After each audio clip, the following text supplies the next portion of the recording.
Chapter 11. Imitate me, just as I also imitate Christ. Now I praise you, brethren, that you remember me in all things, and keep the traditions just as I delivered them to you. But I want you to know that the head of every man is Christ. The head of woman is man, and the head of Christ is God. Every man praying or prophesying, having his head covered, dishonors his head. But every woman who prays or prophesies with her head uncovered dishonors her head, for that is one and the same as if her head were shaved. For if a woman is not covered, let her also be shorn. But if it is shameful for a woman to be shorn or shaved, let her be covered.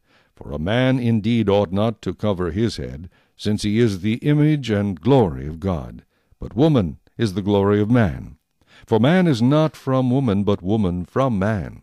Nor was man created for the woman, but woman for the man. For this reason the woman ought to have a symbol of authority on her head, because of the angels. Nevertheless, neither is man independent of woman, nor woman independent of man in the Lord. For as woman came from man, even so man also comes through woman. But all things are from God.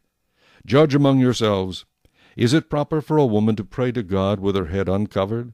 Does not even nature itself teach you that if a man has long hair, it is a dishonor to him?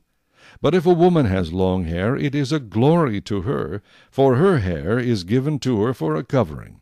But if anyone seems to be contentious, we have no such custom, nor do the churches of God. Now in giving these instructions, I do not praise you, since you come together not for the better, but for the worse. For first of all, when you come together as a church, I hear that there are divisions among you, and in part I believe it. For there must also be factions among you, that those who are approved may be recognized among you. Therefore, when you come together in one place, it is not to eat the Lord's Supper. For in eating, each one takes his own supper ahead of others, and one is hungry, and another is drunk. What? Do you not have houses to eat and drink in? Or do you despise the church of God, and shame those who have nothing? What shall I say to you? Shall I praise you in this? I do not praise you. For I received from the Lord that which I also delivered to you, that the Lord Jesus, on the same night in which he was betrayed, took bread. And when he had given thanks, he broke it, and said, Take, eat. This is my body, which is broken for you. Do this in remembrance of me. In the same manner he also took the cup after supper, saying, This cup is the new covenant in my blood. This do as often as you drink it, in remembrance of me. For as often as you eat this bread and drink this cup, you proclaim the Lord's death till he comes. Therefore whoever eats this bread, or drinks this cup of the Lord, in an unworthy manner, will be guilty of the body and blood of the Lord. But let a man examine himself, and so let him eat of the bread and drink of the cup.